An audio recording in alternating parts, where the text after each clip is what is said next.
नमस्कार। एक बार फिर से आप सभी का स्वागत है और बॉर्डर गावस्कर ट्रॉफी ऑलमोस्ट 10 दिन के ब्रेक के बाद वापस से स्टार्ट होने जा रही है। रीस्टार्ट आप बोल सकते हो। 2 मैच खत्म हो गए हैं ऑलरेडी, हमें पता ही है इस चीज़ का। और तीसरा मैच कल से इंदौर में खेला जाएगा, तीसरा टेस्ट मैच इस सीरीज़ का। और ये जो ब्रेक है ये देखना होगा कि ऑस्ट्रेलिया के लिए कितना मददगार साबित हो पाएगा, क्योंकि इंडिया को तो ब्रेक नहीं चाहिए था। जिस मोमेंटम के साथ वो जा रहे थे, जिस फोर्स के साथ वो ऑस्ट्रेलिया के मतलब ऑस्ट्रेलिया पे जिस तरह से वो हावी थे, उस लिहाज से इंडिया को तो ब्रेक की नहीं जरूरत थी। बट हालांकि यहाँ इंडिया के प्लेयर्स को भी काफ़ी हेल्प मिली है इस ब्रेक से। और ज़्यादा रिफ्रेश होकर लौटेंगे वो इस ब्रेक के बाद। और 1 वीक का ऑलमोस्ट रेस्ट भी लिया था सभी प्लेयर्स ने इंडिया के। तो इस दौरान इस जो ब्रेक में है काफ़ी कुछ चीज़ें घट चुकी है ऑस्ट्रेलिया के लिहाज से। अगर बात की जाए ज़्यादा तो एक बार तो दिल्ली टेस्ट जो कि 19 को ख़त्म हुआ था, 19 फेब को। उसके बाद तो ये भी लग रहा था कि क्या ऑस्ट्रेलिया अपनी प्लेइंग 11 भी इकट्ठी कर पाएगा, क्योंकि एक के बाद एक के बाद एक करके सारे प्लेयर्स ऑस्ट्रेलिया वापस जाने लग गए थे। क्योंकि पैट कमिंस भी वापस चले गए थे, जोस हेजलवुड बाहर हो गए थे सीरीज़ के लिए, डेविड वार्नर बाहर हो गए थे। उसके बाद एस्टन एगार को डोमेस्टिक क्रिकेट खेलने के लिए रिलीज कर दिया गया। हालांकि पैट कमिंस का तब तो यही बात की जा रही थी कि वो तीसरे टेस्ट से पहले वापस लौट आएंगे इंडिया में। बट उनके पर्सनल रीजन से, फैमिली रीजन की वजह से वो वापस तो नहीं आ पाए हैं। और अब जो है वापस से जो प्रीवियस कैप्टन थे ऑस्ट्रेलिया के, प्रीवियस तो नहीं कहूँगा, एक्स कैप्टन जो हम जानते हैं, स्टीव स्मिथ, जो कि बेहतरीन कैप्टनसी की थी उन्होंने अपने टेन्योर में। और उस कैप्टनसी में ही स्टीव स्मिथ की परफॉर्मेंस, चाहे वो बैटिंग परफॉर्मेंस हो जाए, वो एक अलग लेवल पे चली गई थी। और इस सीरीज में अभी तक वो खामोश है, लेकिन देखा जाए तो अभी वापस से कैप्टनसी उनको मिल गई है। मे बी इस मैच के लिए ही मिली हो, बट उम्मीद तो ऑस्ट्रेलियन प्लेयर्स को, ऑस्ट्रेलियन मीडिया को, ऑस्ट्रेलियन टीम मैनेजमेंट को और ऑस्ट्रेलियन फैंस को तो यही है कि वो कैप्टन बनने के बाद शायद से उनकी वो फॉर्म वापस आए और कुछ बल्ले के साथ भी कमाल कर पाए वो। तो काफ़ी कुछ चीज़ें घटी है, क्योंकि पैट कमिंस की माना तो यही जा रहा है कि उनकी मदर की तबीयत थोड़ी ज़्यादा ख़राब हो गई है, इसलिए वो वहीं रुके हैं अपनी फैमिली के साथ। और जॉश हेजलवुड और डेविड वार्नर, जैसा कि मैंने बताया कि वो इंजरी की वजह से सीरीज से बाहर हो गए हैं। और एस्टन एगार, जिन पे बहुत सारी बातें चल रही थी सेकंड टेस्ट के बाद और सेकंड टेस्ट के दौरान सिलेक्शन में भी, उनको अभी रिलीज कर दिया गया। तो अभी कोई वो संशय नहीं बचा है यहाँ पे कि एस्टन एगार खेलेंगे, कौन सा स्पिनर खेलेगा। यहाँ पे 3 ही स्पिन ऑप्शन बचे ऑस्ट्रेलिया के पास। तो जाहिर सी बात है अभी उसमें कुछ ऐसा हमें वो ज़्यादा सरप्राइज वाली बात मिलेगी नहीं यहाँ पे। और उसके अलावा और भी चीज़ें ऑस्ट्रेलिया के लिए कुछ ठीक हुई है, वो है कैमरून ग्रीन पूरी तरह से फिट हो चुके हैं, तो वो ऑप्शन अवेलेबल रहेगा, सिलेक्शन के लिए अवेलेबल रहेंगे वो टीम मैनेजमेंट के पास। और उसके अलावा जो सबसे बड़ी चीज़ वो है कि क्या स्टीव स्मिथ ऑस्ट्रेलिया को बाउंस बैक करवा पाएंगे इस सीरीज में। क्योंकि अभी तो जिस तरह से पूरी मोमेंटम ऑस्ट्रेलिया के पीछे, इंडिया के पीछे लगा हुआ है, और ऑस्ट्रेलिया की उस तरह से पीछे लगा हुआ है कि वो 4-0, मतलब 4-0 ऑन द कार्ड ऐसे नज़र आ रहा है। बट यहाँ पे क्या ऑस्ट्रेलिया कुछ स्पेशल परफॉर्मेंस लेके आ सकता है, कुछ इंडिविजुअल ब्रिलियंस लेके आ सकता है, टीम परफॉर्मेंस एकजुट लेके आ सकता है कि वो इंडिया को इस 4-0 से, इस 4-0 के इस क्लीन स्वीप से रोक पाए ऑस्ट्रेलिया। अभी तक के लिए तो मुश्किल लग रहा है काफ़ी, लेकिन कुछ एक चीज़ें ही मतलब अगर ऑस्ट्रेलिया के हक में चली जाए उनकी, क्योंकि देखा जाए ना अभी तक तो बॉलिंग डिपार्टमेंट ने इतना निराश नहीं किया है। यहाँ पे बॉलिंग अच्छी ही हुई है। पहले मैच में जरूर हम बोल सकते हैं कि थोड़ा सा जरूर लास्ट में जाके उन्होंने ज़्यादा रन्स कंसीड किए, ऑल आउट नहीं कर पाए वो जल्दी से इंडिया को। बट सेकंड मैच में तो बॉलिंग अप टू मार्क थी बिल्कुल, और शानदार परफॉर्मेंस थी तीनों स्पिन गेंदबाजों की तरफ से। और तो वहां से तो ऑस्ट्रेलिया को उम्मीद है अभी भी कि बॉलिंग में तो इतना कुछ टेंशन वाली, इतनी कोई चिंता करने वाली बात है नहीं वहाँ पे ऑस्ट्रेलियन थिंक टैंक के लिए। बट जो सबसे बड़ी बात आ जाती है वो इनकी बल्लेबाजी में आ जाती है। और बल्लेबाजी में कुछ खास कर नहीं पाए कोई भी बैटर्स की। अगर बात की जाए कंसिस्टेंसी नज़र नहीं आई है, कुछ आप कोई मेथड नहीं नज़र आया है, कोई पर्टिकुलर मेथड। हाँ, एक मेथड जरूर नज़र आया है जिसके बारे में हम बात कर करके थक गए हैं, और वो है रिवर्स स्वीप वाला मेथड।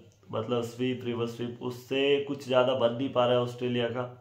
बट उसके अलावा कोई एप्लीकेशंस या इस पिच पे, ऐसी पिचेस पे, इंडियन पिचेस पे खेलने की जो टेक्निक और स्किल लेवल चाहिए, वो अभी तक नज़र आया नहीं है। बट इनमें से काफ़ी सारे प्लेयर्स हैं जो यहाँ पे आईपीएल में भी खेलते हैं, या स्टीव स्मिथ जैसे बल्लेबाज यहाँ जो यहाँ पे टूर करके चले गए, दो दो टूर में भी। तो उन्होंने अच्छा भी किया था जब लास्ट टाइम आए थे, वो भी यहाँ पे स्ट्रगल कर रहे हैं अभी। मे बी अपनी लैक ऑफ एबिलिटीज़ की वजह से, या फिर जो उनके ओपोनेंट है जो स्पिन ट्रॉय का उनके अगेंस्ट है, उनके ब्रिलियंस की वजह से वो स्ट्रगल कर रहे हैं। ये तो देखा जाए तो पलड़ा यहाँ पे गेंदबाजी का ही भारी है, क्योंकि हम ज़्यादा क्रेडिट तो उन्हीं को देना चाहेंगे, क्योंकि गेंदबाजी अच्छी हुई है तभी बल्लेबाज परफॉर्म नहीं कर पाए, ये तो है। बट कहीं ना कहीं कुछ लैक ऑफ कॉन्फिडेंस भी नज़र आया है ऑस्ट्रेलियन बैटर्स की वजह तरफ से। कुछ पिच पे रुकने की जो झील चाहिए, जो आपको मुकाबला करने की जो चाह चाहिए ना, वो अभी नज़र आई नहीं है ऑस्ट्रेलियन बैटर्स में यहाँ तक।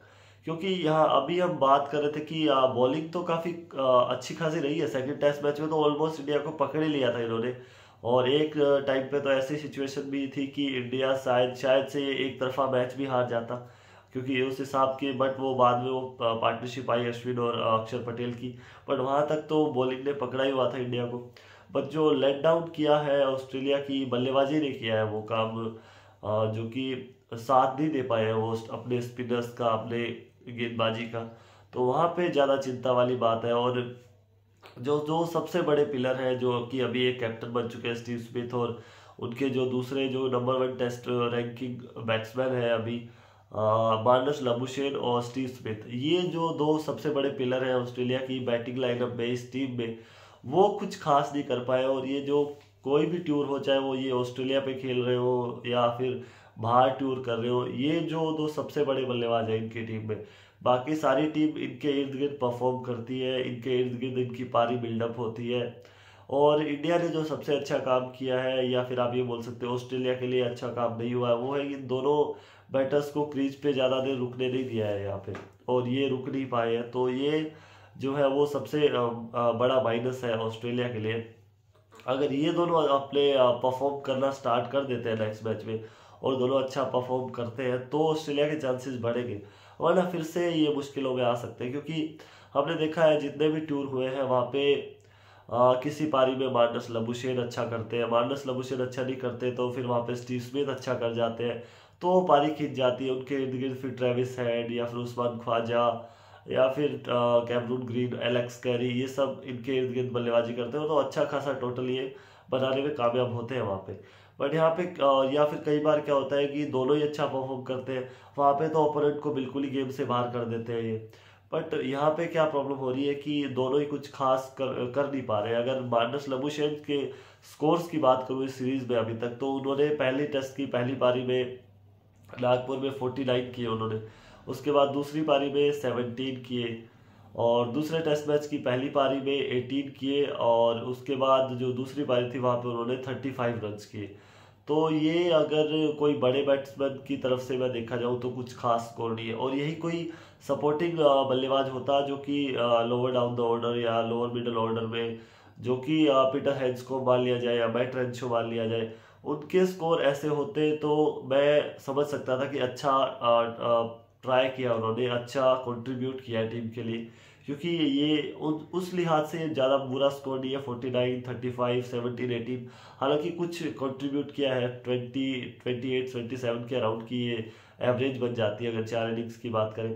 बट फिर आपका सबसे बड़ा बैटर या टॉप 2 बैटर्स में से जो आपकी टीम को लीड कर रहे हैं, उनका फिर ये स्कोर देखा जाए तो फिर कुछ भी नहीं है ये। मतलब आपकी 4 इनिंग्स में आपने कुछ नहीं किया। अब ये टोटल रन देखा जाए तो 84 प्लस 35 ये हो गए ऑलमोस्ट 120 रन, तो आप 30 से भी कम की एवरेज है। तो आप बड़े बैट्समैन से इससे ज़्यादा की उम्मीद करते हो, जब इतना बड़ा टूर आपके सामने हो, इतने बड़े ओपोनेंट आपके सामने हो, तो इससे और भी ज़्यादा एक्सपेक्ट करते हो आप अपने मेन प्लेयर से।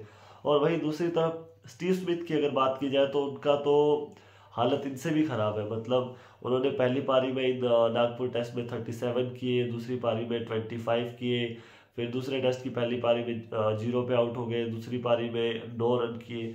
तो इनके तो सारे 70 के आसपास रन बैठ रहे हैं, 71 रन इनके बैठ रहे हैं। तो इनका तो एवरेज 17 से 18 के बीच में ही रह जाता है। तो आप ये समझ सकते हो कि इन दो बल्लेबाजों ने स्ट्रगल किया है, उसकी वजह से ही ऑस्ट्रेलिया की पूरी बैटिंग लाइनअप ने स्ट्रगल किया है।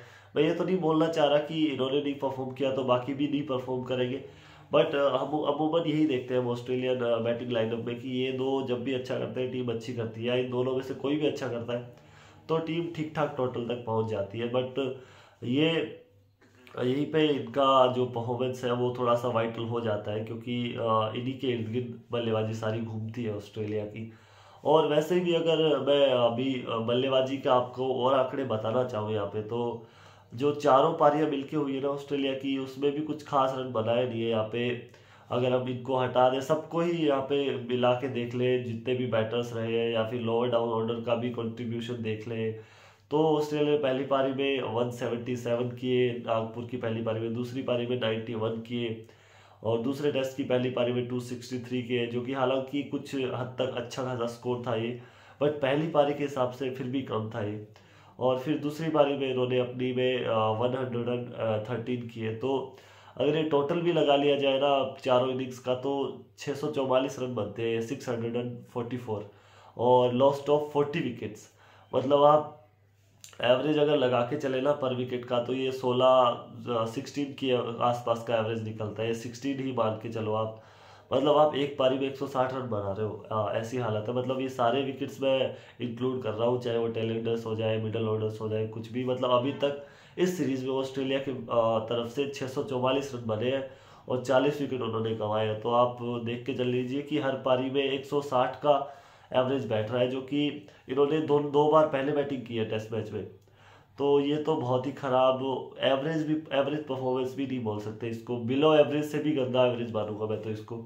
क्योंकि यहाँ पे अगर बैटिंग में ये एवरेज रखते हैं अपनी 250 260, जो कि उन्होंने एक पारी में बनाया, अभी उस हिसाब से ये करते रहते, तो शायद से जो स्कोर लाइन दिख रही है ना, इसका बिल्कुल उल्टा भी हो सकता था। क्योंकि बॉलिंग तो इन्होंने काफ़ी अच्छी खासी की है ऑस्ट्रेलियन गेंदबाजों ने, तो ये फंसा सकते थे इंडिया को। तो यहाँ पे जो लेट डाउन किया है इनकी बल्लेबाजी ने ऑस्ट्रेलिया को।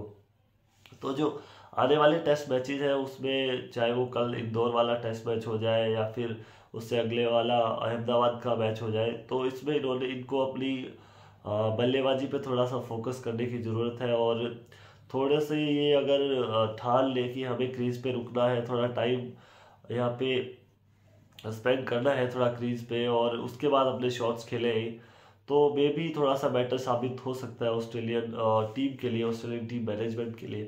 तो वहाँ पे इंडिया को मे भी फंसा सके। और दूसरी तरफ देखा जाए तो इनके लिए आसान बिल्कुल नहीं होगा, क्योंकि जो स्पिन ट्रॉयका है इंडिया का, या फिर उसके अलावा आप मोहम्मद शामी और सिराज को भी इंक्लूड कर लीजिए, क्योंकि वो भी सांस ले दे नहीं रहे जब जब वो गेंदबाजी करने के लिए आते हैं, तो यहाँ पे बुरी तरह से फंसा हुआ है। तो उस लिहाज से देखा जाए तो मे बी ये थोड़ा डिफिकल्ट होगा ऑस्ट्रेलिया के लिए, बट डिफिकल्ट चीज़ें करने के लिए ही तो वो इंडिया पे आए हैं। ये टूर तो उनको वैसे ही पता था जब यहाँ पे आए उससे पहले ही कि आसान तो बिल्कुल नहीं होने वाला उनके लिए।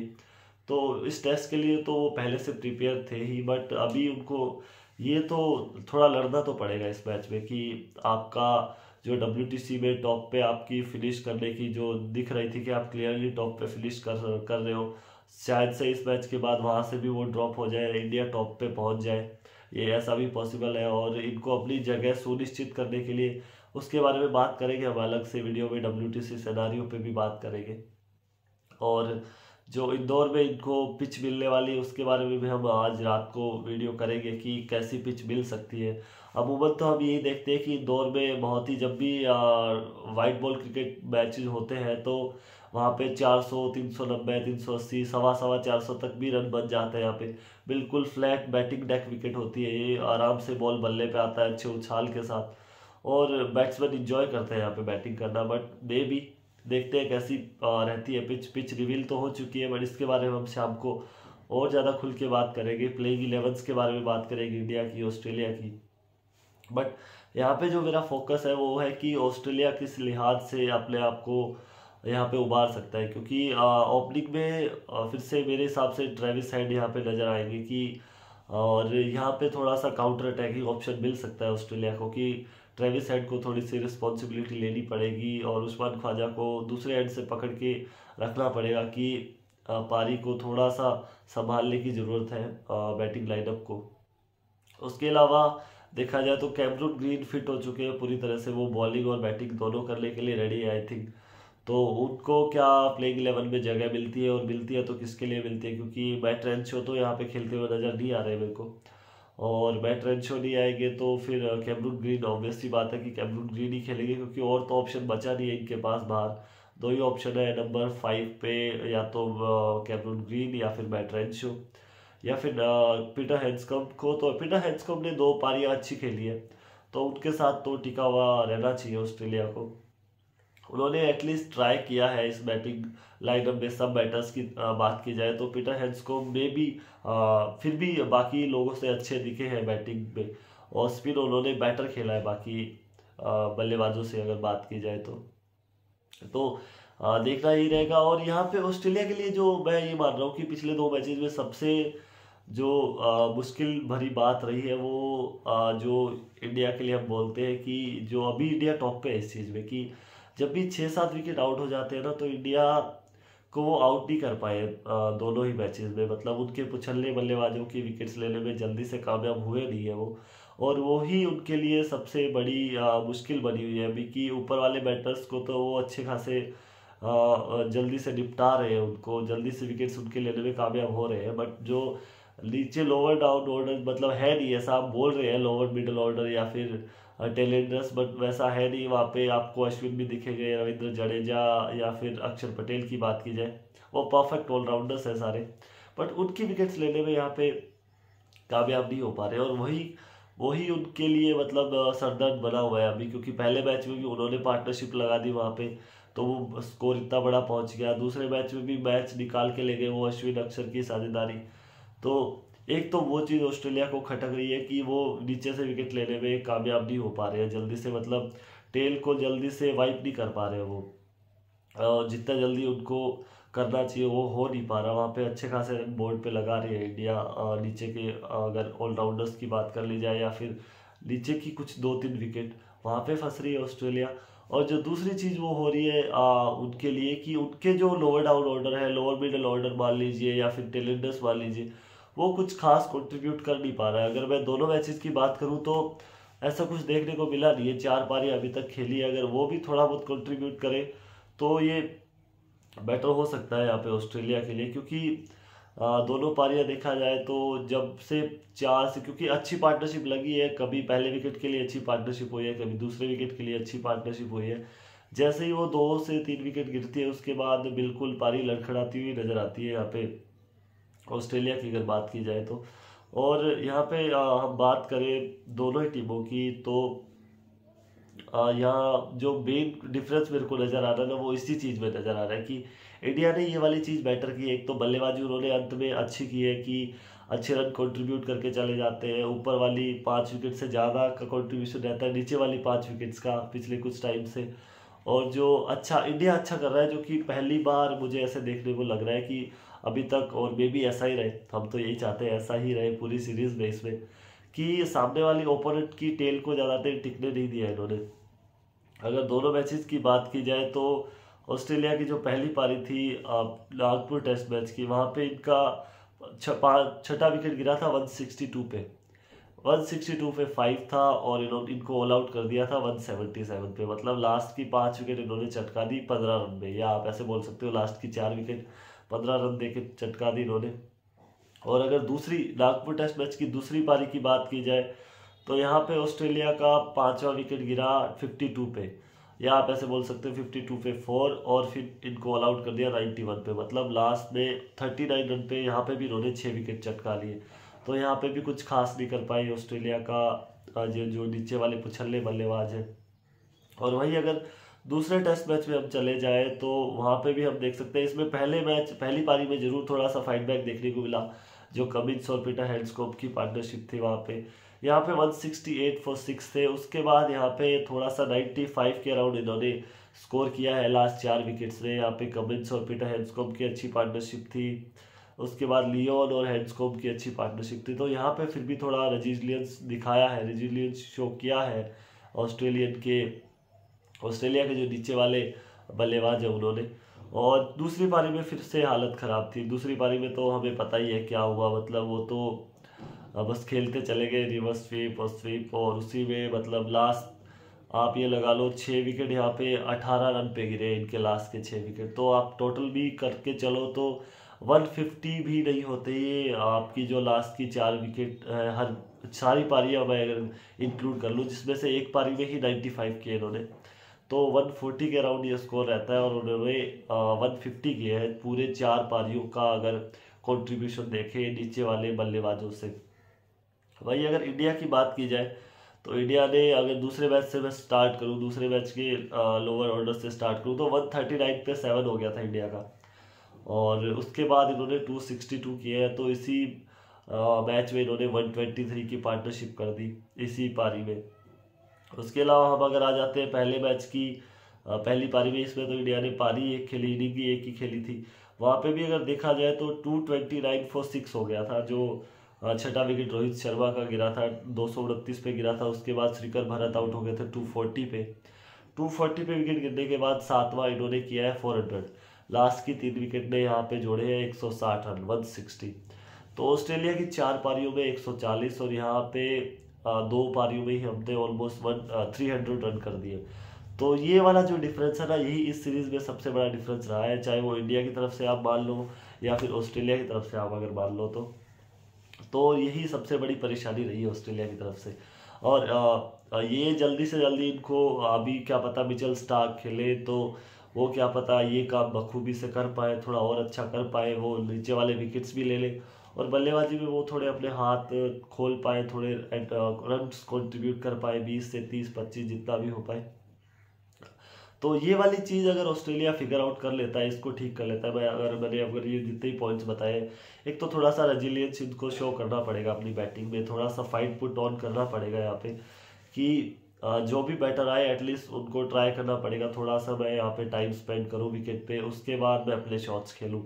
क्योंकि मुझे ऐसा लग रहा है कि बाकी दोनों मैचेस भी लो स्कोरिंग मैचेस ही होने वाले हैं। यहाँ पे आपको 500 600 650 वाले वो स्कोर नहीं देखने को मिलेंगे चाहे कोई भी पिच हो।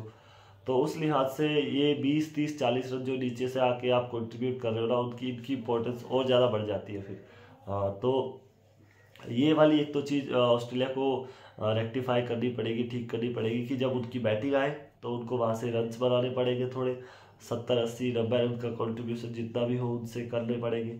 और जब इंडिया की बैटिंग आए तो उनको ट्राई करना पड़ेगा कि ये इनको जल्दी से जल्दी निपटाया जाए, जल्दी से जल्दी इनको ऑल आउट किया जाए। जब ऊपर वाली विकेट्स आप ले लेते हो तो इनको भी यहाँ पे ना टिका देना चाहिए। तो वो वाली एक तो ये वाली चीज़ है। और जो दूसरी चीज़ है वो है स्टीव स्मिथ और मानस लाबुशेन।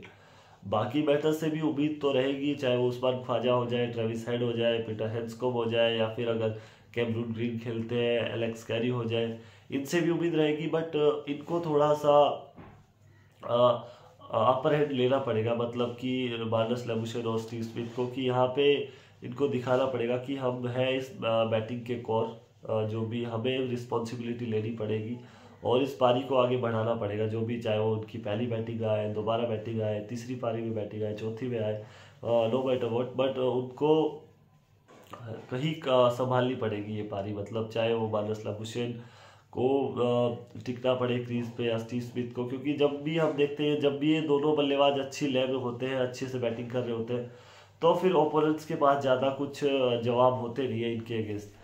तो वही चीज़ उनको करने की जरूरत है। अगर ये बल्लेबाजी में ये दोनों अच्छा कर जाते हैं, बाकी बैटर्स इनके इर्द गिर्द थोड़े बहुत रन्स कंट्रीब्यूट करते हैं, टेलेंडर्स रन कंट्रीब्यूट करते हैं, तो ऑस्ट्रेलिया एक अलग टीम नज़र आ सकता है। क्योंकि मैं यहाँ पे गेंदबाजी पे नहीं जा रहा, गेंदबाजी इन्होंने अच्छी खासी की है और मुझे ये भी उम्मीद है आने वाले मैचेस में भी ये गेंदबाजी अच्छी करेंगे। और जो बाकी गेंदबाजी की भी आप बात करेंगे, बट ये वाला जो पार्ट है बैटिंग का इनका, अगर वो ये ठीक कर लेते हैं तो ऑस्ट्रेलिया अच्छे खासे तरीके से इस सीरीज में वापस आ सकता है, गेम में भी इंडिया को प्रेशर में लेके आ सकता है, पैनिक सिचुएशन में डाल सकता है इंडिया को। तो ये तो रह गई बल्लेबाजी की बात। अगर इनकी गेंदबाजी पे आए तो हम अगर यहाँ पे ऑप्शंस की बात की जाए तो ज़्यादा ऑप्शन बचे नहीं है। एक अगर यहाँ पे मुझे नहीं लगता कि जो न्यू कवर है, आई थिंक उनका नाम है लॉरेंस मॉरिस, ऐसा कुछ नाम है उनके, जो तेज़ गेंदबाज है उनका, मैं अभी उनका नाम देख लेता हूँ, मेरे को याद तो नहीं है उनका नाम, बट अगर वो, मुझे नहीं लगता वो खेलते हुए नजर आएंगे। लांस मॉरिस, हाँ सॉरी लॉरेंस मॉरिस नहीं, लांस मॉरिस यहाँ पे उनका नाम है, तो मुझे नहीं लगता वो खेलते हुए नजर आएंगे, क्योंकि मिचेल स्टार्क फुली फिट है, वो अवेलेबल है, तो पैट कमिंस की जगह वो ही खेलते हुए नजर आएंगे यहाँ पे। तो और यहाँ पे स्पिन में मैं कुछ ज़्यादा चेंजेस देख नहीं रहा, क्योंकि अच्छी गेंदबाजी की है नेथन लियोन। सेकंड मैच में हमें दिखा कि नेथन लियोन क्या कर सकते हैं। पहले मैच में थोड़े फेंट जरूर नजर आए थे हमें, और उसकी वजह से ही थोड़ी सी बॉलिंग उनकी थोड़ी सी वीक नजर आई थी, बट सेकंड मैच में उन्होंने अच्छी परफॉर्मेंस की, अच्छी लाइन और लेंथ पे गेंदबाजी की, और टॉड मर्फी भी बेहतरीन गेंदबाजी कर रहे हैं उनके साथ। तो ये तो होता है जब एक गेंदबाज अच्छी गेंदबाजी करता है तो दूसरा थोड़ा सा तो फेड अवे होता है, क्योंकि आपको इतना तो नहीं है कि आप अश्विन जडेजा तो हो नहीं भैया, देखो सीधी सी बात तो ये है, और आपके पास 3 स्पिनर्स खेल रहे हैं, तो एक को तो एक की तो गेंदबाजी थोड़ी सी आपको कमी मिलेगी, आपको गेंदबाजी तो वहाँ पे आपको अंडर परफॉर्म हो जाते हो आप अपने आप से। तो बट ये वाली चीज़ देखने लायक है, और कुनेमन को थोड़ी सी अपनी लाइन और लेंथ पे और काम करना पड़ेगा और फोकस करना पड़ेगा यहाँ पे, और वो अगर चीज़ ठीक हो जाती है, क्योंकि राइट हैंडर्स के अगेंस्ट वो भी एक लीथल गेंदबाज, लीथल ऑप्शन साबित हो सकते हैं यहाँ पे ऑस्ट्रेलिया के लिए आने वाले दोनों मैचेस में वो। और टॉड मर्फी अच्छी गेंदबाजी कर रहे हैं, नेथन लियोन अच्छी फॉर्म में आ गए हैं वापस से, तो यहाँ पे कुछ ज़्यादा चेंजेस करने की जरूरत नहीं है ऑस्ट्रेलिया को, मुझे नहीं लगता। एक मिचेल स्टार्क अगर आते हैं तो वो रफ भी क्रिएट होगा, हालांकि वो तो इंडिया के लिए भी होगा, बट नेथन लियोन भी उस रफ का अच्छा खासा यूज कर सकते हैं टॉड मर्फी, क्योंकि इनके पास 2 राइट आर्म ऑफ स्पिनर है, तो वो राइट हैंडर्स के अगेंस्ट वो जो रफ बनेगा उसका ये ज़्यादा अच्छे खासे तरीके से, क्योंकि इनके पास 2 ऑफ स्पिनर्स है तो ज़्यादा अच्छा यूज कर सकते हैं। तो देखने वाली चीज़ यही रहेगी कि क्या कुछ ऑस्ट्रेलिया कॉम्बिनेशन खिलाता है, किस तरह की पिच होती है, जिसके बारे में हम आज जो रात वाली वीडियो होगी उस पर बात करेंगे। और आज के लिए हमारे पास इतना ही है, और उम्मीद तो यही करते हैं कि वीडियो आपको पसंद आया होगा, और उम्मीद ये भी करते हैं कि ऑस्ट्रेलिया थोड़ी सी फाइट बैक यहाँ पे करे, और अच्छा कंपटीशन हमें देखने को मिले इंदौर वाले टेस्ट मैच में, जो कि कल से स्टार्ट हो रहा है, और वहाँ पे थोड़ा सा और जो टेस्ट मैचेस का मज़ा होता है ना वो और हम ले पाए, और ज़्यादा मज़ा उठा पाए उस चीज़ का, और अच्छा crowded full house pack match होना चाहिए, उम्मीद तो यही कर रहे हैं। तो उम्मीद यही है कि इसी वीडियो पसंद आया होगा। अगर वीडियो पसंद आया है तो आपको लाइक ज़रूर कर दीजिएगा, और इसी तरह के रिव्यू प्रीव्यू देखने के लिए चैनल को सब्सक्राइब कर लीजिए आप। और तब तक के लिए आपका बहुत बहुत धन्यवाद, जल्द ही मिलते हैं आपसे, और आपका ख्याल रखिएगा नेक्स्ट वीडियो में मिलने तक। So thank you so much.